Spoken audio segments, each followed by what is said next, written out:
यार ये वाला केस इतना ज़्यादा हार्ट ब्रेकिंग है ना कि दुनिया को हम जिस नज़रिए से देखते हैं वो पर्सपेक्टिव हमारा बिल्कुल बदल जाएगा कि आखिर क्यों भगवान किसी के साथ इतना बुरा भी ना करे, ऐसे दिन ना दिखाए कि उसको इस तरीके से तड़प तड़प कर अपने पास बुलाए। ये केस मैं बिल्कुल भी कवर करना नहीं चाह रहा था क्योंकि मैंने एक पेशेंट की बहुत ही पास से क्रिटिकल केयर कैसे करते हैं उसकी वो फील किया है। मुझे अच्छे से पता है कि 13 सालों के अंदर हरीश राणा या फिर उनके माता पिता ने क्या क्या कुछ देखा होगा। ये इतना ज़्यादा दिल तोड़ देने वाला है कि रोना आपको भी आएगा, इसलिए आप अपने पास रुमाल वगैरह जरूर रख लें। आज की वीडियो में मुझे कोई लाइक्स वाइक्स नहीं चाहिए, मन करे आपका करिए वरना मत करिए, बट एटलीस्ट आप इस केस को पूरा सुनिएगा और उन लोगों के साथ शेयर करिएगा जो अपनी प्रॉब्लम्स को बड़ा बताते हैं कि हमारे साथ तो ये हो गया, हमारा जीने का मन नहीं कर रहा या फिर एंड ऑल दैट। बट नहीं, उनकी प्रॉब्लम्स कुछ भी नहीं होती जब हम ऐसे केसेस देखते हैं। इसीलिए लेट्स डाइव इन।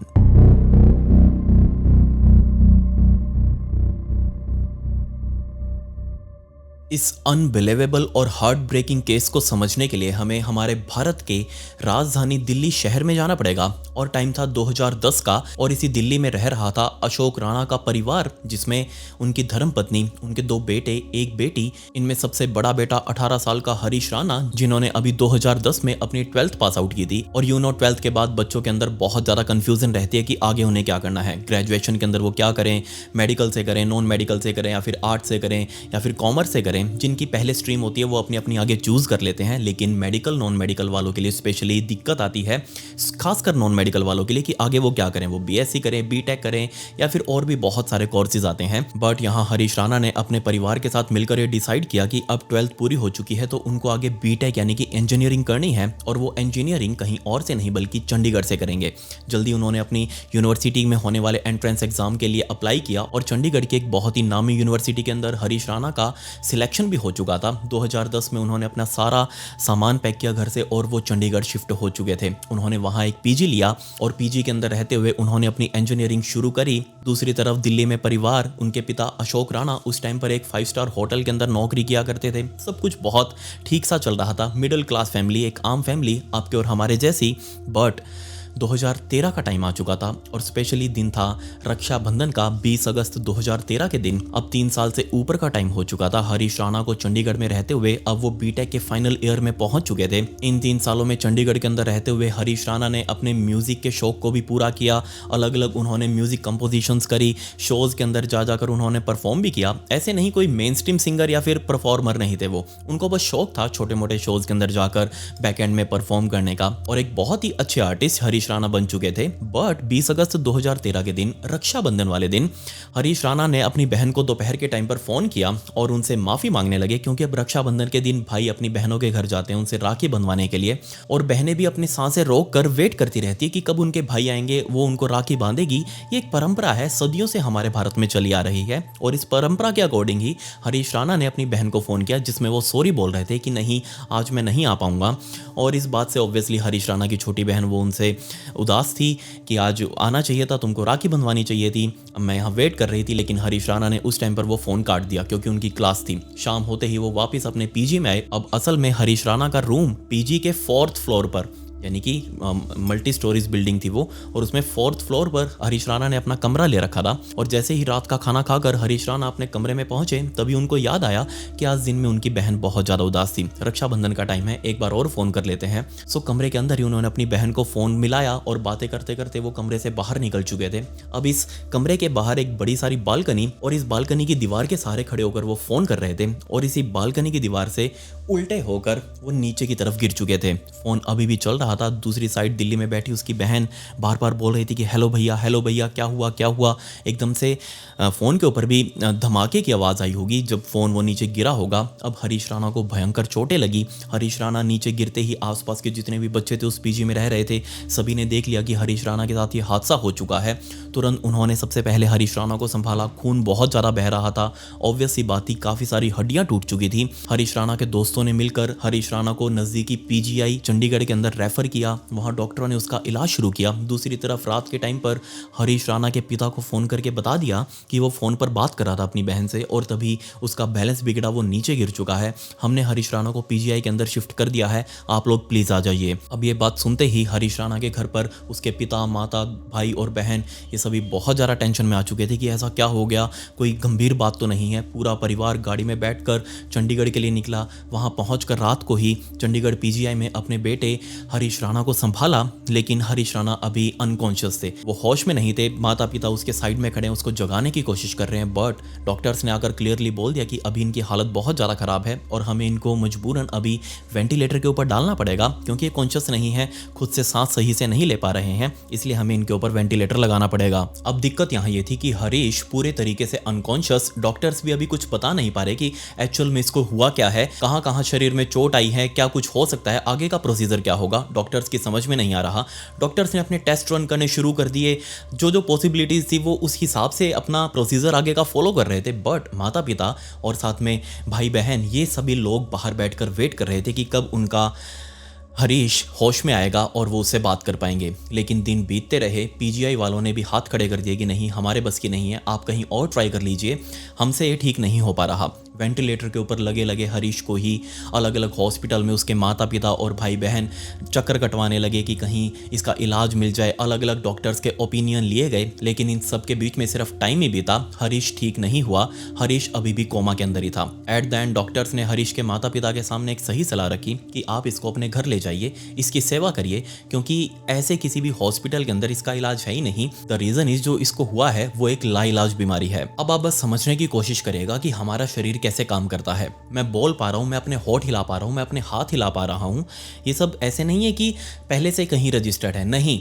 हमारे शरीर के अंदर न्यूरॉन्स का एक बहुत बड़ा जाल है जिनको नर्व्स बोलते हैं, और ये सारी नर्व्स दिमाग से कनेक्टेड हैं और दिमाग इनको एक इलेक्ट्रिक सिग्नल भेजता है जब भी हमें कोई हाथ हिलाने होते हैं या फिर अपनी कुछ भी काम करने होते हैं रोजमर्रा की जिंदगी। हमारा शरीर का हिलना डुलना पूरे तरीके से हमारा दिमाग कंट्रोल करता है, वो उनको एक इलेक्ट्रिकल सिग्नल भेजता है और उस इलेक्ट्रिकल सिग्नल को मांसपेशियां रिसीव करती हैं और उस कमांड के अकॉर्डिंग वो अपना एक्शन परफॉर्म करती हैं। अब हरीश के केस में दिक्कत ये हुई कि जब वो 4th फ्लोर से नीचे गिरा तब ऐसे बहुत सारे नर्व सेल्स थे जो बीच में से कहीं ना कहीं टूट गए। जो भी नर्व अंदर पूरा जाल था हमारा उन लाइंस का, वो सारा बीच में से चकनाचूर हो चुका था, जिससे आगे सिग्नल जा ही नहीं पा रहे। दिमाग उनको भेजने की कोशिश कर रहे हैं लेकिन वो जा ही नहीं पा रहे। और ये स्टेट होती है वेजिटेटिव स्टेट, या फिर इसको हम कोमा भी बोलते हैं, जिसमें शरीर जिंदा तो होता है लेकिन वो हिलडुल नहीं पाता या फिर कोई भी एक्शन परफॉर्म नहीं कर पाता।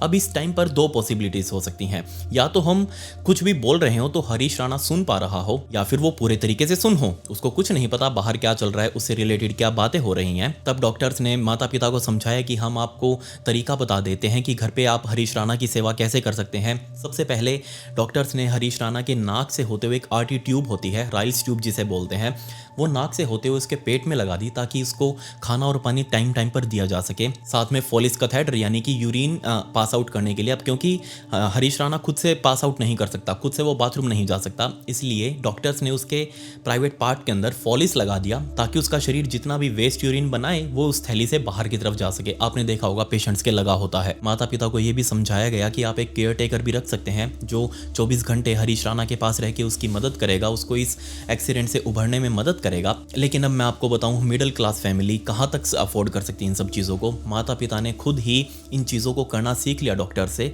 कि आखिर क्या क्या कुछ कर सकते हैं। बट इस टाइम तक भी हरीश राणा के मुंह से वेंटिलेटर लगा हुआ था, अभी तक भी उसके ट्रिकोस्मी ट्यूब नहीं लगाई गई थी। तब डॉक्टर्स ने कहा कि मुंह से वेंटिलेटर लगाना मतलब बहुत ज़्यादा परेशानी वाली बात है, अंदर कहीं ना कहीं हरीश को ही दिक्कत हो रही होगी इससे सांस लेने में, इसलिए हमें ट्रिकोस्टमी का प्रोसीजर फॉलो करना पड़ेगा। अब मैं आपको बताऊं ट्रिकोस्टमी का प्रोसीजर, यहाँ गले से एक छेद किया जाता है और इस गले वाली आगे की स्किन को काटकर पीछे इसके जो विंड पाइप है उसको भी बीच में से काटा जाता है ताकि एक आर्टिफिशियल ट्यूब जिसको हम ट्रिकोस्टमी ट्यूब बोलते हैं, अभी आप अपनी स्क्रीन के ऊपर देख भी रहे होंगे, ये ट्रिकोस्टमी ट्यूब इस छेद के सहारे अंदर डाली जाती है ताकि पेशेंट का मुंह दर्द ना करे। और लंबे टाइम तक मुंह से वेंटिलेटर लगाना भी पॉसिबल नहीं है। जो भी लंबे क्रिटिकल केयर पेशेंट होंगे उनको हमेशा ट्रिकोस्टमी ही की जाएगी ताकि वो ईजिली अपनी लाइफ को आगे कंटिन्यू कर सकें। और ऐसा नहीं है कि ट्रिकोस्टमी कर दी तो ये कोई बहुत बड़ी चीज़ हो गई, नहीं।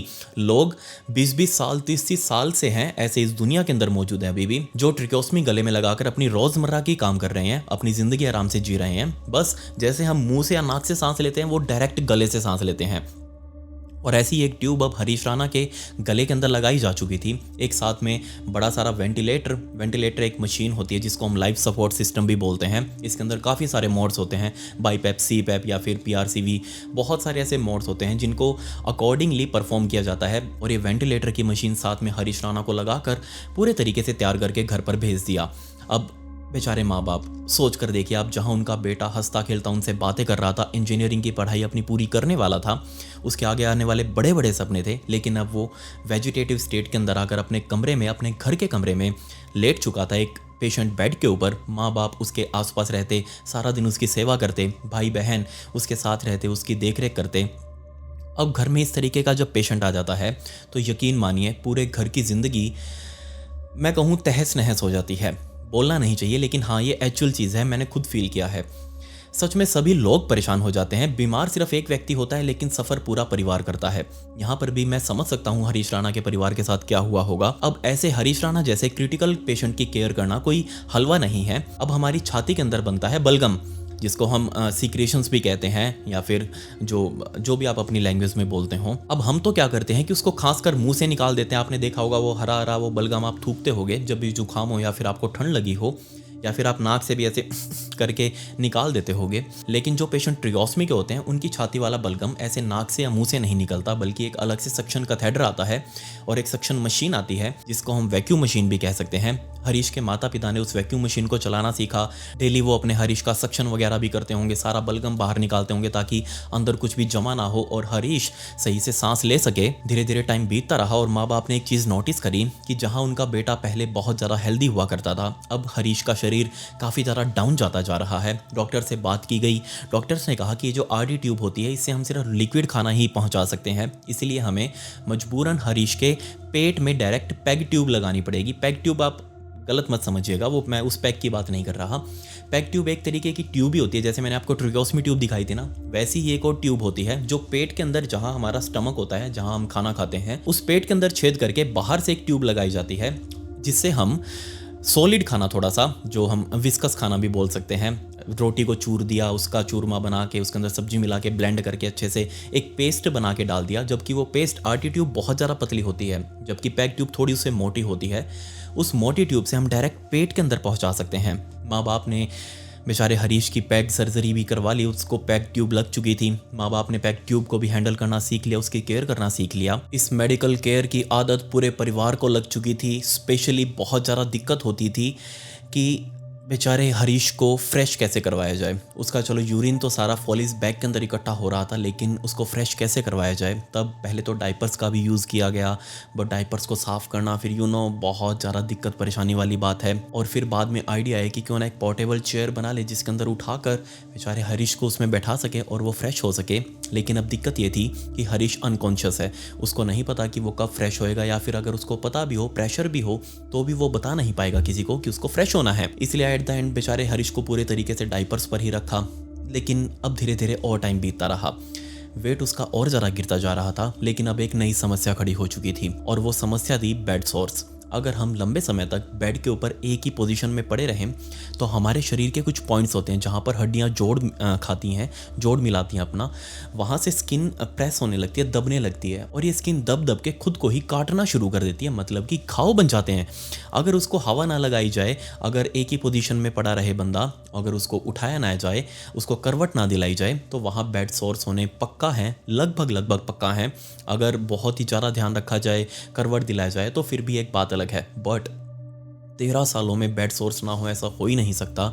और लगभग 2 सालों के बाद से ही बेचारे हरीश को बेड सोर्स होना शुरू हो चुके थे। उसके कमर में पीछे बड़े बड़े घाव बन चुके थे।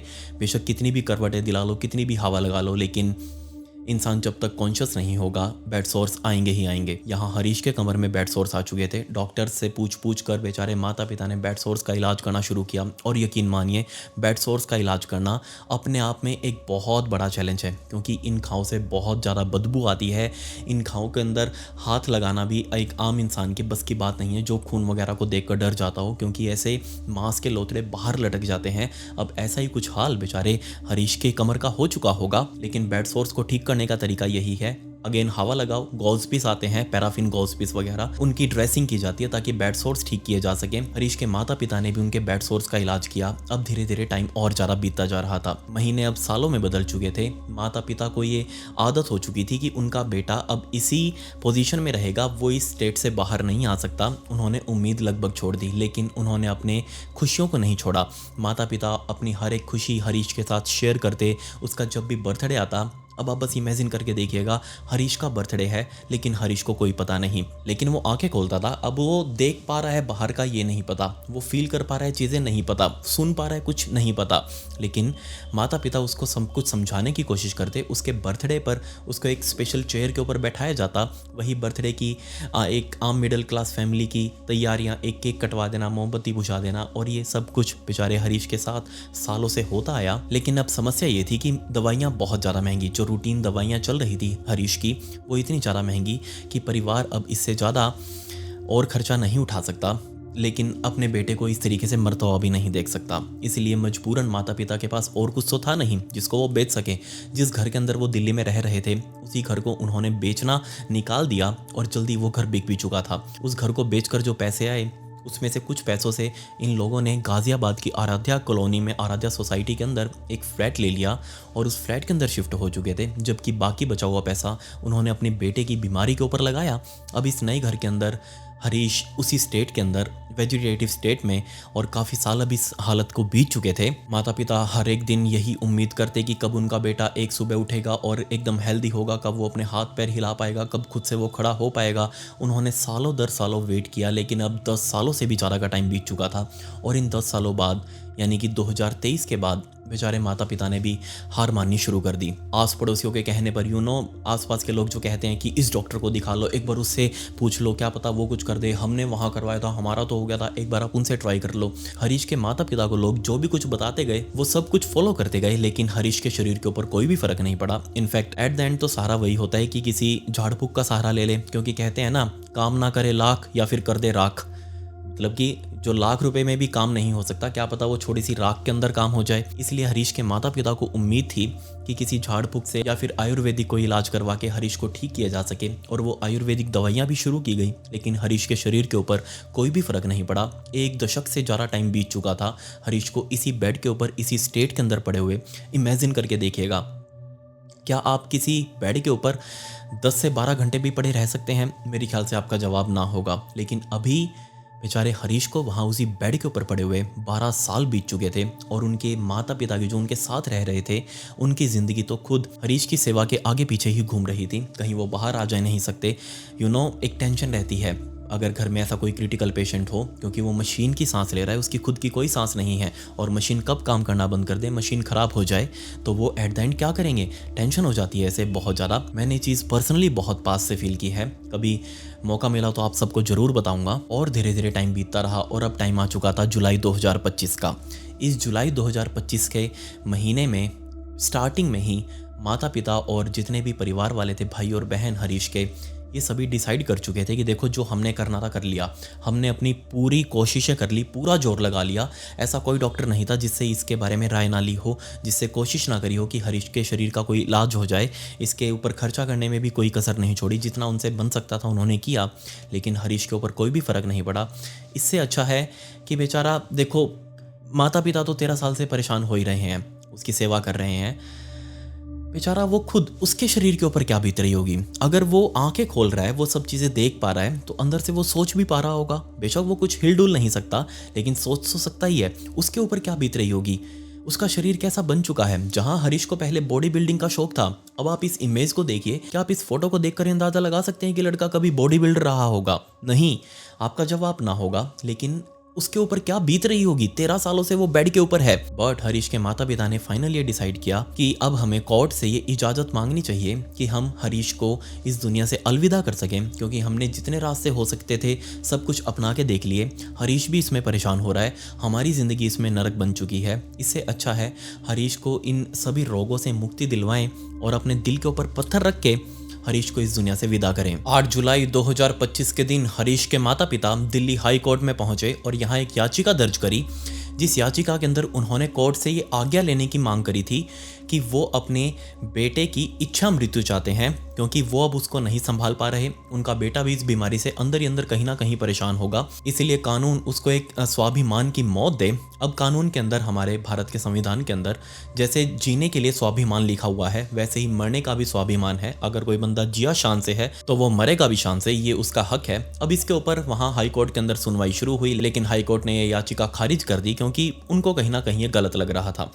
तब हाई कोर्ट से खारिज होने के बाद माता पिता सुप्रीम कोर्ट में गए। यही सेम याचिका सुप्रीम कोर्ट के अंदर लगाई गई, और सुप्रीम कोर्ट के जजेस ने सबसे पहले डॉक्टर्स के एक पैनल को बुलाया, जिसमें हरीश की जांच करवाई गई कि क्या ये जो रिपोर्ट्स बोल रही हैं क्या सच है। सुप्रीम कोर्ट के जजेस भी ये जानना चाह रहे थे कि क्या सच में हरीश ठीक नहीं हो सकता, उसका कोई इलाज नहीं है। तब डॉक्टर्स ने सारी जांच करी और इसमें काफ़ी महीने लगे, और फाइनली अब ये 11 मार्च जो गई है, इसी 11 मार्च 2026 को सुप्रीम कोर्ट ने निर्णय सुनाया कि हाँ, हम मानते हैं कि हरीश एक लाइलाज बीमारी से ग्रस्त है, इसका कोई इलाज नहीं है, ये हमेशा ऐसे ही रहेगा, इसलिए हम इसको पैसिव यूथनेशिया का ऑर्डर पास करते हैं। सुप्रीम कोर्ट का निर्णय सुनकर बेशक हरीश के माता पिता अंदर से खुश थे, लेकिन उनके दिल के अंदर अब एक दुख भी था कि उनका बेटा अब इस दुनिया में नहीं रहेगा। पैसिव यूथनेशिया का मतलब यह है कि हाँ, सरकार या फिर हमारा कानून हरीश की जान बिल्कुल लीगल तरीके से लेगा, लेकिन मुझे समझ नहीं आता कि कानून अगर जान दे नहीं सकता तो कानून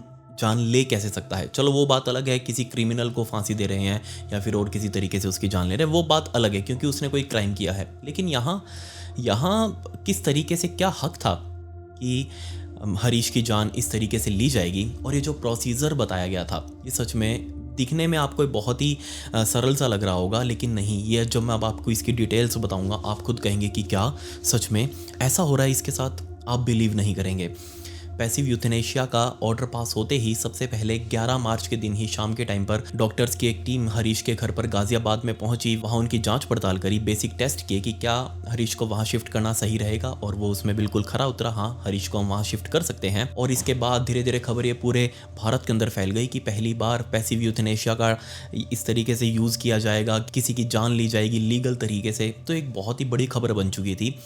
मैंने भी तभी इसके बारे में जानना शुरू किया, और तब आ चुकी थी 13 मार्च 2026 की तारीख, जब शाम होते होते डॉक्टर्स की एक टीम जल्दी अब पहुंचने वाली थी हरीश के घर पर एम्बुलेंस लेकर, क्योंकि आज हरीश इसी एम्बुलेंस के अंदर लोड होके अपने घर को लास्ट टाइम देखते हुए वहाँ से निकलने वाला था, और वो एम्स के अंदर भर्ती होने वाला था। बट शाम तकरीबन 6:30 पौने 7 बजे के आसपास ब्रह्म कुमारी आश्रम की कुछ बहनें हरीश के घर पर पहुंची, और उन्होंने एक बहुत ही भावुक सी वीडियो हरीश के साथ रिकॉर्ड करी, और उन्होंने अंतिम संदेश दिया अपना हरीश को, जिसमें उन्होंने कहा, सबको माफ़ करते हुए और सबसे माफ़ी मांगते हुए उड़ जाओ। उड़ जाओ, इसका मतलब क्या था?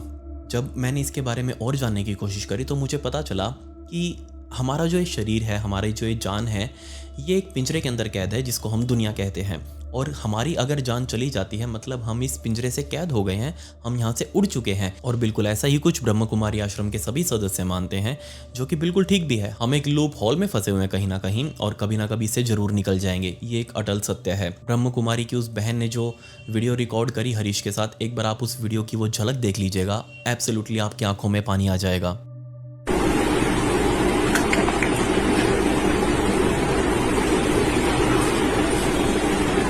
सबको माफ करते हुए और सबसे माफी मांगते हुए उठ जाओ, ठीक है।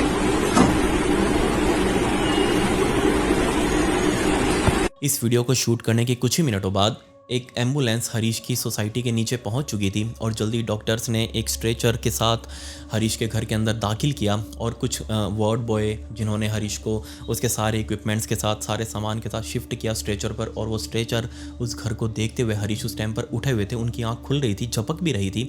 इनफैक्ट वो अपने मुंह को भी हिलाने की कोशिश कर रहे थे, लेकिन हिल नहीं पा रहा था। देश के सबसे बड़े एम्स हॉस्पिटल दिल्ली वाले इसके अंदर पहुंचते ही हरीश को पैलिएटिव केयर डिपार्टमेंट के अंदर शिफ्ट किया गया। अब असल में पैलिएटिव केयर डिपार्टमेंट वैसे तो हर हॉस्पिटल के अंदर नहीं होता, रेयरली किसी हॉस्पिटल के अंदर देखा जाता है, और स्पेशली इस डिपार्टमेंट के अंदर उन मरीजों को रखा जाता है जिनसे कोई भी उम्मीद ना हो कि ये ठीक हो पाएंगे, या फिर स्पेशली खुद घर वाले भी इनको यहीं छोड़ देते हैं कि आने वाले कुछ ही दिनों में इनकी डेथ होने वाली है। डॉक्टर्स हाथ खड़े कर देते हैं और उनको पता होता है कि 1 दिन 2 दिन 4 दिन 10 दिन उसके बाद ये मरीज मर जाएगा, और उन जैसे मरीजों को पैलिएटिव केयर के अंदर रखा जाता है। और यहाँ हरीश को भी इसी पैलिएटिव केयर के बेड नंबर 3 के ऊपर रखा गया, और अब शुरू किया जाना था डॉक्टर्स के द्वारा पैसिव यूथेनेशिया का कार्यक्रम। और ये सच में बहुत ज़्यादा ब्रूटल है मेरे अकॉर्डिंग, क्योंकि इससे बढ़िया तो एक बार में अगर सांस रुक जाए तो ठीक है, वरना ये तो तड़पा कर मारना हुआ। अब ये जो पैसिव यूथेनेशिया है ना, इसके अंदर काफ़ी सारे स्टेप्स हैं और मैं आपको एक एक स्टेप बताता हूँ।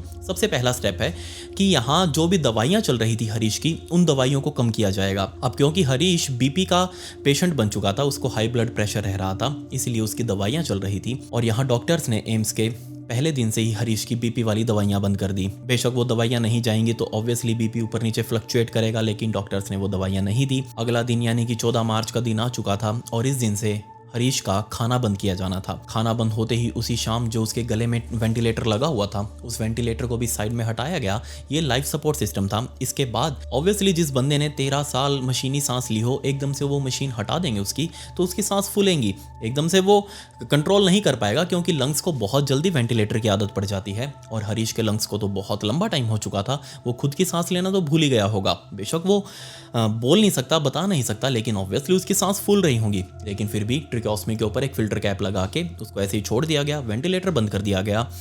जिसके बाद उसके शरीर से पैग ट्यूब जो यहाँ पेट में उसके लगी हुई थी, खाने वाली ट्यूब, उस ट्यूब को भी हटाया गया ताकि कोई भी अंदर खाना ना डाल पाए। लेकिन एक आरटी लगाई गई ताकि इसको पानी पिलाया जा सके। 16 मार्च के दिन बेचारे हरीश का पानी भी बंद कर दिया गया। और अब आप बस इमेजिन करके देखिएगा ये कैसा प्रोसीजर है यूथेनेशिया का, कि तड़पा कर मार रहे हैं। एक ही बार में कोई लीथल इंजेक्शन लगाकर भी उसकी जान ली जा सकती थी। हो सकता है मैं यहाँ गलत बोल रहा हूँ, मैं पहले ही माफ़ी चाहता हूँ इसमें कि अगर किसी को बुरा लगे, लेकिन ये मौत भी तो तड़पा कर ही दे रहे हैं यार। वो मरीज बोल नहीं सकता, वो हिल डुल नहीं सकता, अपने इशारे बता नहीं सकता, अपने इमोशंस नहीं बता सकता, लेकिन एक पॉसिबिलिटी ये भी है कि उसके अंदर से सब कुछ फील हो रहा होगा। वो आंखें खोल रहा है, वो देख रहा है, सब कुछ समझ रहा है कि उसके साथ क्या किया जा रहा है। वो बेहोश नहीं है, उसकी आंखें खुली हैं, वो सबको देख पा रहा है। और in between the main time doctors उसके सारे इक्विपमेंट्स निकाल रहे हैं, उसको मौत के लिए तैयार कर रहे हैं। ये कैसा प्रोसीजर था? एक ही बार में कोई लीथल इंजेक्शन भी लगाकर, सरकार द्वारा जो भी लीगल इंजेक्शन हो उसको लगाकर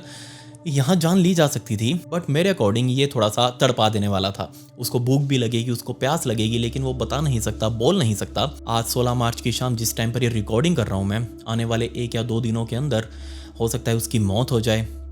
ये एक ऐसा पेशेंट था जिसको पता था सभी को कि ये अंदर गया है हॉस्पिटल के अंदर, लेकिन ये बाहर मरकर ही निकलेगा। वरना आमतौर पर उल्टा होता है, हम किसी मरीज को हॉस्पिटल के अंदर लेकर जाते हैं ताकि उसको ठीक किया जा सके, उसका इलाज करवाया जा सके। लेकिन ये पहला ऐसा इंसिडेंट था पूरे भारत देश का जिसके अंदर मरीज को हॉस्पिटल के अंदर ले जाया गया सिर्फ इसलिए ताकि उसकी जान ली जा सके। लेकिन आप बस इमेजिन करके देखिएगा उन माँ बाप के ऊपर क्या बीत रही होगी जब वो देखते होंगे कि उनका बेटा कैसे तड़प रहा है। 13 साल उन्होंने तो उनको अपनी छोटे बच्चे की भी केयर नहीं होती ऐसी जैसी उन्होंने हरीश की करी होगी, क्योंकि टेंशन भी रहती है माइंड में। मशीनी सांस है, क्या पता कब रुक जाए, क्या कुछ हो जाए, इंस्टेंटली कभी भी ज़रूरत पड़ सकती है। क्रिटिकल केयर के अंदर आपको पता है वो बहुत ज़्यादा नाजुक स्टेट होती है।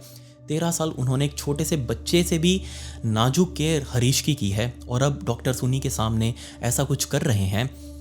धीरे धीरे वो मौत के मुंह में समाता जा रहा है। ये सच में हार्ट ब्रेकिंग है, अपने आप में ही बहुत ज़्यादा रुला देने वाला है। आप मुझे बताइए कि आपको इसके बारे में क्या कहना है? क्या ये तरीका सही है? क्या ऐसी कोई मेडिकल साइंस नहीं बनी जो इस तरीके के पेशेंट्स को ठीक कर दे? क्या ऐसी कोई दवाई नहीं बनी जो हरीश को देकर उसको ठीक किया जा सके?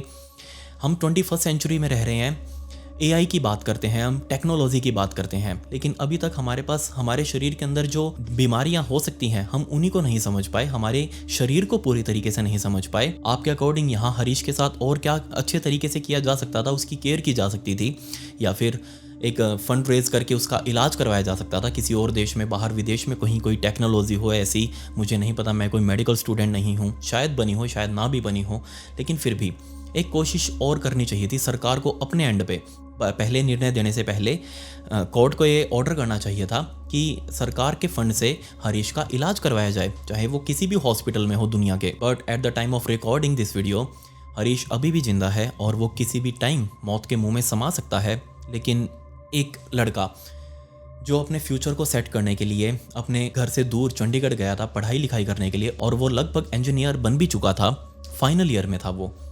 इतना पैसा लगाया होगा माँ बाप ने उसकी पढ़ाई के ऊपर, लिखाई के ऊपर, उसको बड़ा किया था ताकि बुढ़ापे में वो उनका सहारा बने। लेकिन बुढ़ापे में माँ बाप को उनकी एक छोटे बच्चे से भी नाजुक तरीके से उसकी केयर करनी पड़ी, वो भी 13 सालों तक। लेकिन एट द एंड वो भी कितना करेंगे, एक मिडिल क्लास फैमिली कितना ही अफोर्ड कर सकती है। और वो खुद भी, अब उनकी भी उम्र हो चुकी है, बुढ़ापे में वो भी आ चुके हैं बेचारे, वो भी कितना ही कुछ करेंगे। सो आप मुझे बताइए कि आप इसके बारे में क्या कहेंगे। और अब आज का Q&A। सबसे पहला सवाल है आज का अरसलान सागीर का। वो लिखते हैं, hi, I am a big fan of you, please tell me how do you research your topics, please pick a question of मी।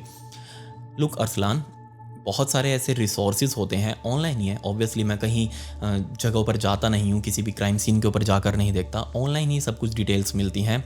कई बार होता है कि पर्सनली किसी से बात करनी पड़ जाए जो विक्टिम है या फिर कल्प्रिट है, उनके रिश्तेदारों से हो सकता है कई बार बातें करनी पड़ जाए डिटेल्स लेने के लिए, या फिर जो सोर्सेज होते हैं जिन्होंने एक्चुअल में लाइव देखा हो वो चीज़, उनसे बात करनी पड़ जाती है और तब वहाँ से डिटेल्स निकल जाती हैं। आज का दूसरा सवाल डेजी लुई का। हेलो विकी भैया, मैं उड़ीसा से हूँ, आपके वीडियोस देखना is kind of hobby, big fan of yours. मेरा सवाल ये है कि ऐसी कौन सी एक स्टोरी आपने कवर की है जो इतना डिस्टर्बिंग था आपको सोने में भी दिक्कत हुई हो।